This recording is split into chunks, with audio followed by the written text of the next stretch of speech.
Hi everybody, welcome to ZoukCast. Well, another week here, and as always, we have my friend Nymph, but today he has a little bit of company. How you doing, Nymph? How's everything there? I'm fine. As you can see, I have some companies here. Hi. Hello, Annie. Hello. They are Zouk dancers. How you doing? Also injuries, so they can tell you more.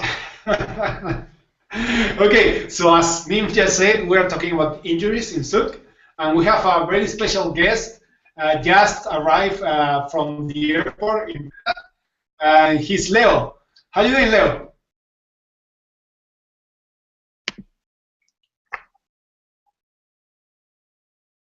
Hello.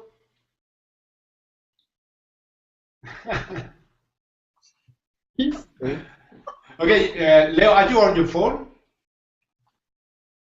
Are you in the phone? Are you connected with the phone? Ah, okay. So just try not to hold on the microphone so we can hear you loud. Okay. Okay. So Leo, first of all, thank you for being here.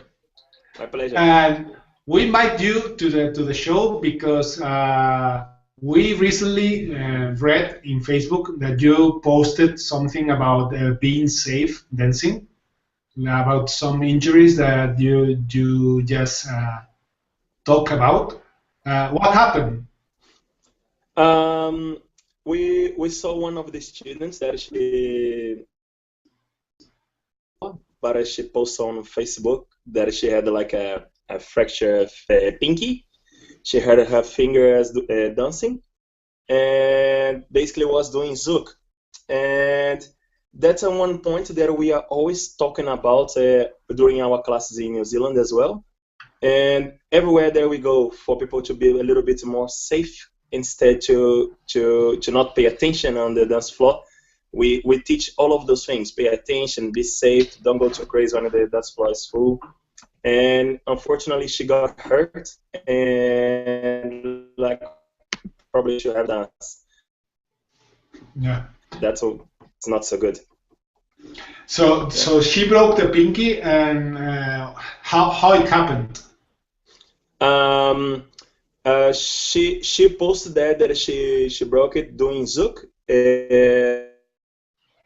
I don't really know like further what happened. She was explaining that, but with the situation, just like got my attention one more time because that is not the first case that we see people get hurt dancing Zouk, and I be. Oh shit! We're losing the signal from Leo. Can you listen to Nymph? Are you listening to the signal too? No, there's no signal. I think he's offline. Okay. Leo, can you hear?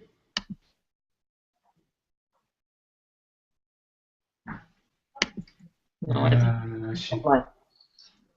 Yeah. Okay. So he was talking about the lady that broke the finger. Did you see the post on Facebook, Nymph? Yeah, I saw this post, and I think Arthur and Anil also saw. Yeah. So how can that happen? How can a girl break a finger during Zouk dance if it's not with a big, I don't know, acrobatic and she falls on the ground? Yeah, I don't know. I think that like a pinky, that can happen like in a combination. Hello. When he's turning, he's coming back. Leo, you back? It's cutting sometimes, yeah. Okay, yeah. Don't worry, we will try to work around that. Oh yeah. Okay, so you were talking about the lady that broke the finger, and then you got you wrote this text on Facebook about being safe and learning proper technique and learning the basics, and not only learning on the congresses but also having the regular classes. So do you think that that's the main problem? I think that's the main problem. Can you repeat the question again? Sorry. Yeah, the thing is, the main problem for you is that people is not learning proper technique, that they are only learning on congresses.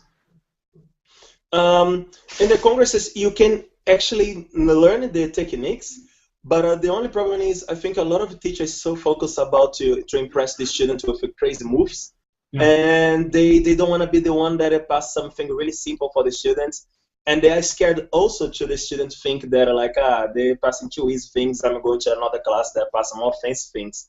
So basically, we don't think about that. We think about really if I'm going to dance with the person on the dance floor, and my partner will dance someone else on the dance floor as well. So it's better we pass safety technique and everything that the person can be able to protect themselves and be safe on the dance floor, rather than we just teach this bunch of crazy movements and we don't go nowhere. The dance don't grow. We stay stuck. Yeah, I know for sure that all the ladies feel safe with you, Leo, because because on the dance floor they are running to dance with you, and you keep the whole song doing these close and slow movements, and they are so happy with a big smile, and they are melting inside when you are doing that. So you don't need to do big moves. Maybe for all the guys it's necessary to do big moves to impress the ladies, you know. No, actually, the people think like differently. They think like they need to really do a lot of movements in combination. But if they have a really nice embrace, if they do a really good bass step and they lead really well, I think the person will be happy to dance with the guy. He doesn't need to impress them doing like all those crazy like fancy movements. I actually like I know like thousands of movements on my head, but what I use is what make me and my partner comfortable. So I think that's what is the point, to dance nice, safe, you know. So yeah. I guess if everybody danced like that, Kizomba wouldn't be so big right now. So we take over. Right? Okay, so let's talk a little bit about injuries in Zouk. So for you personally, what's the worst injury you have? Is neck injuries. That is the worst, and back injuries as well, because I've seen so many ways that people get injuries in the dance floor, and I was in shock sometimes. I didn't believe that it could happen, and then it was like, whoa, like, you know, that's crazy. So people really need to pay attention how they are dancing as well, because sometimes they are focusing about so much here, and they're not using the peripheral vision. So it's easier to injure someone because someone can be beside of you and you do a head movement without see where the lady is going, without protect them. Like, who happened it? You know? Yeah. So for you as a professional, because you know that neither Nim or me, we are not professional dancers. We have our job on the mornings, and then on the night we are like Batman and go dancing. So for you as a professional dancer, how do you manage this danger of injuries in the dance floor when you're dancing socially? Because you live from the dance, so you have to take care. Yes. So how do you manage this danger? How do you confront when some social dancer is doing an incorrect or a wrong thing and it's putting you in danger? Basically, you're asking from how I do it, or how can prevent it? How do you feel when somebody puts you in danger, and how do you prevent the situation so you don't get injured? Yeah, normally what I do basically is I'm paying attention already on the body expression of the person, so I can feel if the person is too rushy, like 1,000 per hour, or if the person is like just calm and relaxed. And then I have to feel I have to have those feelings really quick, because otherwise, if I'm not paying attention on that, someone can throw themselves in one way that I'm not expecting, and they can hurt themselves really badly. And also they can hurt the man also really badly, because the man sometimes is not really aware what's going on. And that's one of the things that I learned back then a long time ago, for you to feel Like if the lady is too like or if the man is too like worried about the woman, so you need to learn how to hold yourself, how to give a little bit more tension when you see the man is making a fly or the lady is just throwing themselves. You just need to slowly. We teach those things in the classes so that people cannot get injured when they go to other places that is not from the area that we teach. Yeah. So would you say that Zouk is more dangerous for ladies than for guys in the kind of movements that they do? I think Zouk would be more dangerous for the ladies, yeah, because they are depending on the men to do things. If the men force you to go down a cambre, you won't be able to save yourself from coming back. Otherwise, he's have all the control here. So if the men throw your head to the side, you can't really hurt much. Hold much your head in a head flick. And there, what happened? For example, I saw one case that the man went to throw a head flick on the lady, and the one behind did the same time head flick. So they hit head each other, but they didn't see each other. There was back head with back head. We're like, oh, and come back. So things like these, like the ladies, Actually, long time ago, I watched one accident more or less like that. Like one lady was doing cambre, and then when she was going up, another lady was doing cambre just over her. So it was like, bah! Yes. They hit with the nose of the lady on the back of the head of the other lady, and the first lady broke the nose, and she was bleeding all around that. I've seen that already too. Yeah. So, but it's not good, but as a guy, what's the danger? Because for the lady, the danger is clear, is because she is doing all this crazy out of the axis movement. But what's the danger for the guys? For the men, he needs to be 100% aware what's happening around, not only with his partner, but also with like the people that is around of them. Because the man easily, if the lady like do something that he's not expecting, if he's not with a good frame, and go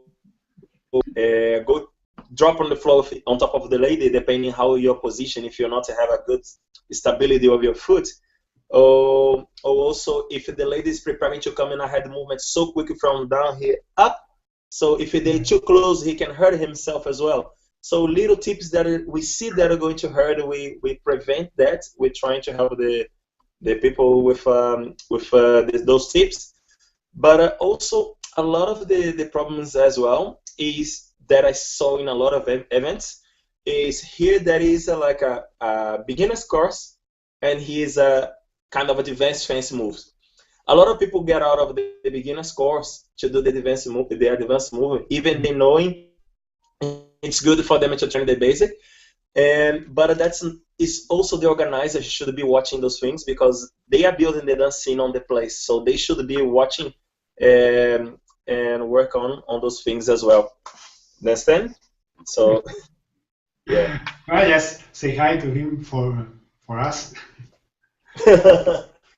So yeah. What as a dancer, either girl or guy, what can you do to prevent injuries apart from going to regular classes?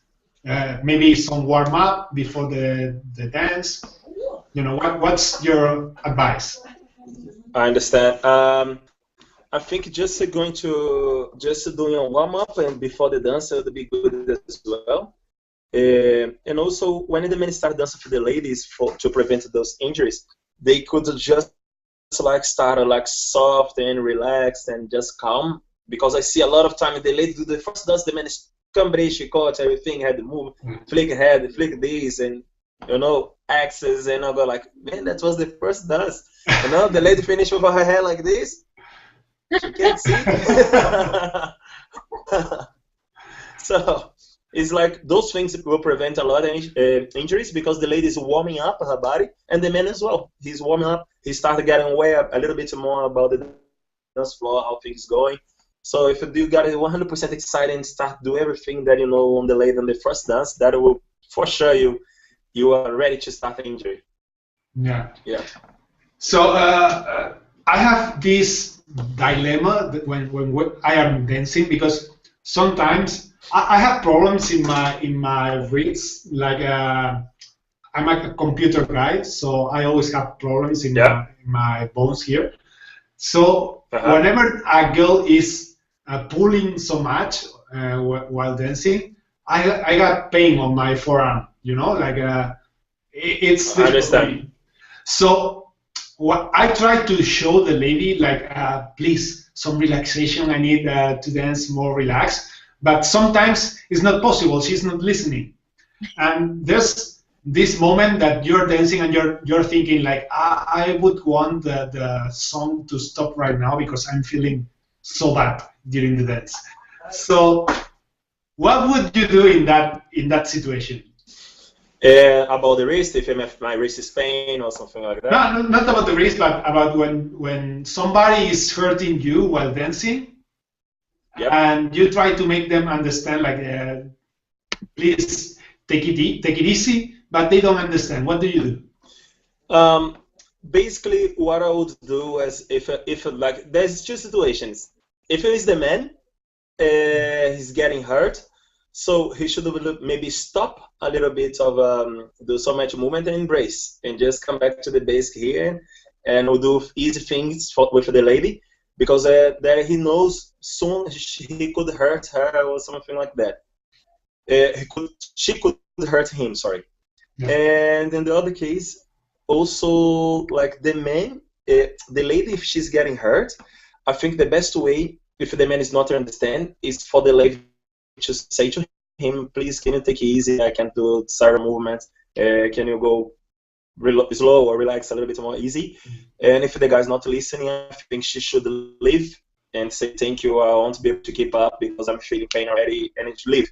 When you start forcing a problem, you get more problem. So when you start forcing the pain, you will get more pain. So it's not so smart to find, okay, so I don't want to be like unpolite and say like, look, you are hurting me, I need to stop.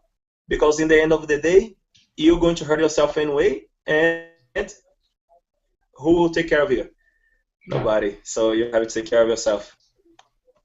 That's a good advice that I also give my ladies when we are doing class. Like, if somebody is hurting you, just warn him. If he don't listen, you just go away. Just say goodbye and don't dance again with him at least that night, because you will get hurt. You give the first warning just in case, to the guy, look, and I cannot really be doing this type of a movement. I'm feeling pain. Or in the first already, when you go to dance, first thing, if you really are injured already, just tell the person, look, I'm injured already, like, please don't do the certain movements. Because the student coming to me sometimes, they tell me, like, I cannot do head neck movements. Can you just, like, don't do that with me, please? I said, no, it's no. And even better, because problem students sometimes get it to all the students say, can you not do head movement? And the first thing that they go to head movement stuff. People when they see Zouk, they want to do all the crazy stuff before learning the basics, and that's where the injuries come, right? Yeah, but I think that is also like a lot of like different points from that, because if the organizer first starts with the organizer, because the organizer that bring workshops and events to the place, right? Yeah. So if the organizer decide to bring all those teachers to teach fancy movement stuff, like to catch the students as well, it's hard in a way, because we know that we'll have like beginner students that will jump into those ones fancy movements, and they want to learn that. And of course, everybody want to learn something like crazy new, like just to impress others. But that's not the safest way.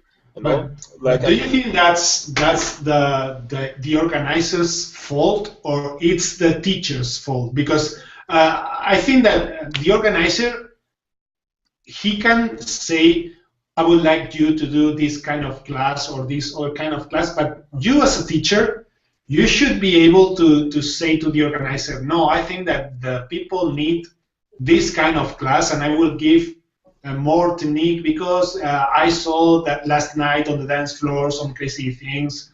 So it's the responsibility of the organizer of the festival, or it's the responsibility of the teacher to decide what to teach on the class? I think it's both because the organizer first he need to think about one thing. Okay, I want my dance scene dance good. The place that I live, I need to see people safe, dancing good and happy, respecting each other, no injuries, prevent most that they can injuries. And also the teacher's fault, because the teachers sometimes see things that could be like for them to pass beginners. And I see a lot of time people just teaching like fancy movement when the class was beginners, you know. So like both faults, not only organizers and not only the teachers, it's both of them.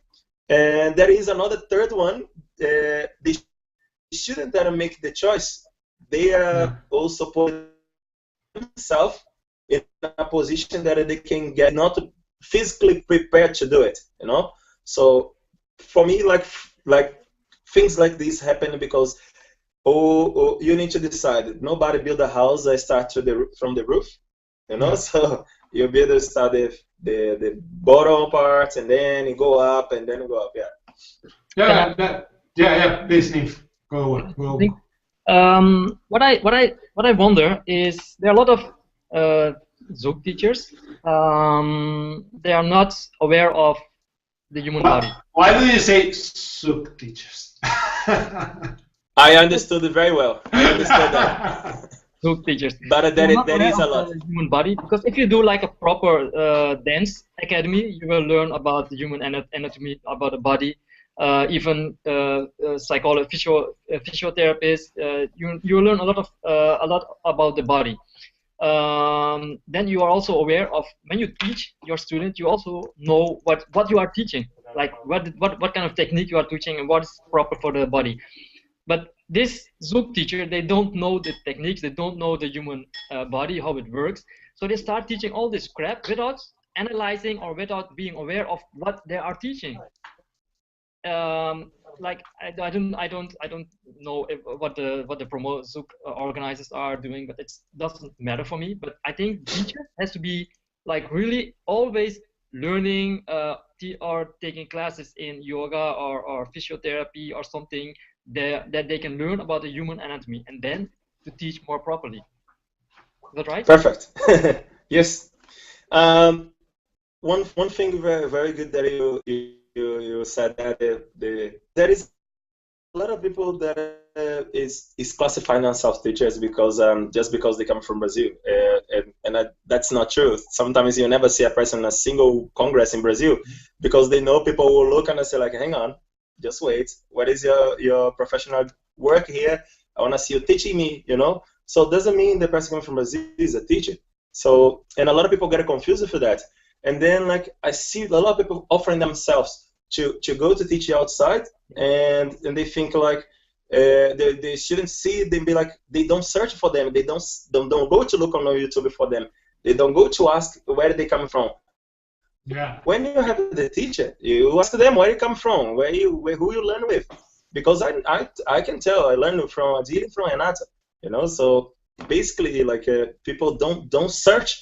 And then in the end, there is a lot of those teachers that like never did like 1 or 2 years of the Zouk class. They learned everything like in drop-ins.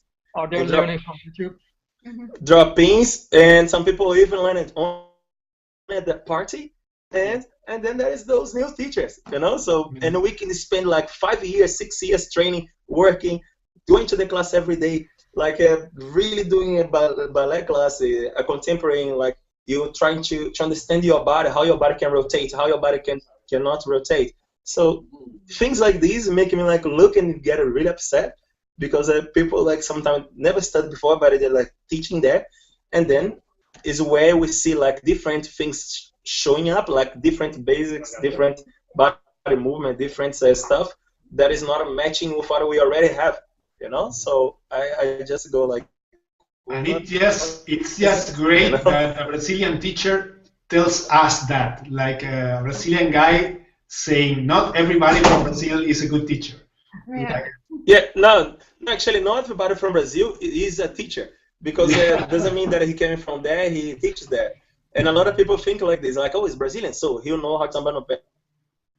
I'm sure not Argentina know how to dance tango. So you understand what I mean? yeah. You know why? There's this anecdote. There's this guy from Oman. Artur knows him well. He's called Naji. Yeah. So this guy was in the Prague Congress, and he's a black dude, you know, like really black. So there was this ladies asking him to dance constantly during the night because they thought he was Brazilian. Because of that, and he was a beginner, but they were complimenting him about the dance, like, "Oh, thank you very much, it was so good." And he was a beginner, but only because he was black, they assumed that he was Brazilian.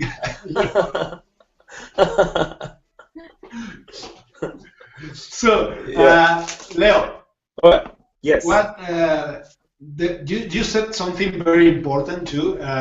It's not only organizers and teachers; it's also the students. They need to know which level they are, which are their capabilities. Can you repeat, please? Yeah, the students are also responsible for their own safety. You just told that, like the students should know which level they should attend to, and they should know which capabilities they have, which things can they do and which thing cannot they do, right? So, are you there, Leo? I think we lost the connection. Sorry, so yeah. Okay. Yes. Did you hear my No, sentence? I didn't. No, I Okay. didn't. Sorry. So again, you just told a few minutes ago that the responsibility was not only from the teachers and not only from the organizers, but also from the students. Like they should know which level they are, which classes they should attend to, and which moves are suitable for them or not. So, do you think that in the festivals we should enforce that, like do different passes for different levels, like different wristbands for the beginners and for the advanced and for the intermediates, so they can attend only their level? I think you would have a problem if you try to do that, because I already know there would have people from beginners that will try to attend in the intermediate, and they would make like a big problem because of that, and they will think that they are not beginners anymore, even we knowing that he would be a beginner. So like there would be a problem to try to convince someone that they should do beginners, but the teacher should be teaching the beginners since the beginning, telling them, look, your level is this one. Your level is this one. Since the beginning, we wanted the students, and not like just, okay, whatever, you go there, the Congress, attend whatever you want, and then you come back. You know, I think we teacher, as teacher, we have a responsibility to guide our students in the right way, in the best way possible. So when we guide our students, we need to all the time talk to them saying, look, you need to be doing the basics because that's important for your whole body. You start to understand how to build some muscles that you don't normally use in different ways, in different dances. So like little things like this. But to try to make a pass just for beginners, just for intermediate, just for advanced, there will be a problem because people won't think they're intermediate, because it's always like this. The beginner don't think they are beginners. They want to go to intermediate or advanced. The intermediate think he's only advanced. And the advanced, he don't want to come back sometimes to learn all of this, to reinforce his dance. He just want to stay from the advanced up. So, but the real advanced, they go to the beginner class. To teach our students. The real advanced, they will come back and start understand why it's important the base step. Yeah. I mean, because I heard you sometimes say that you still attend to beginner classes just to remind yourself of the proper technique.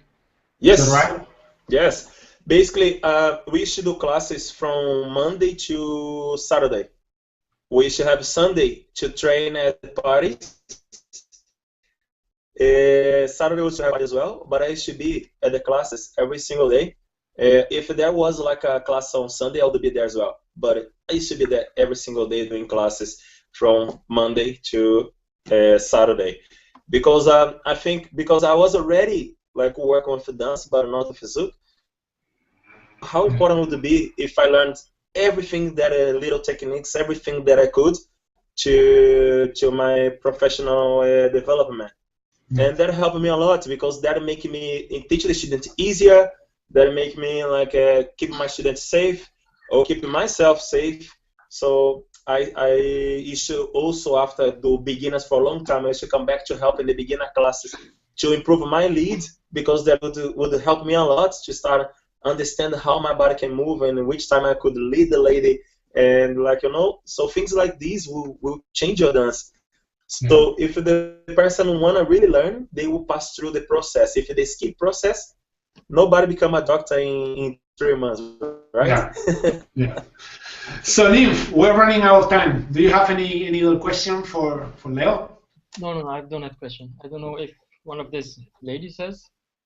I think you covered everything. Marlon is hiding a bit. I don't know if he has some question. Look, there's Marlon. Hey, Marlon. Yeah, buddy.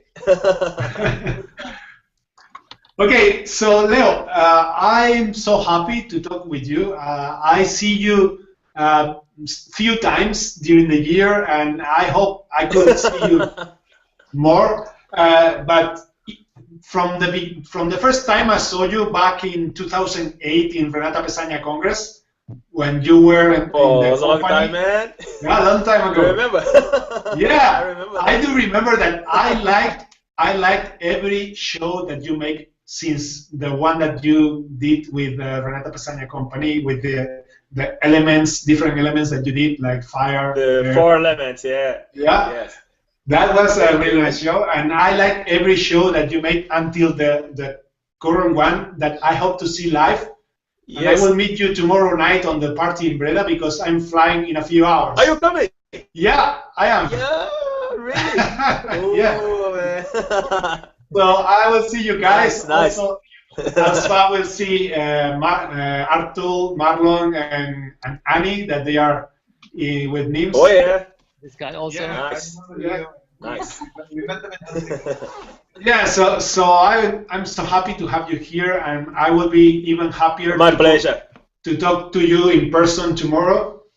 And thank you very much for being here, Leo. My pleasure, bro. Thank you, Okay, guys. Nymph. Thank you very much. Okay, and Nymph, thank you very much as always, and also thank you to your guests there. See you tomorrow. See you tomorrow, guys. See you tomorrow. So that's all, and we still don't know if next week we will have ZoukCast, because I will be traveling in Holland. So let's see. We will improvise something. Until I say something, it's goodbye. I don't know if we will see you next week or the other one. Okay, guys. Thank you very much, and see you soon.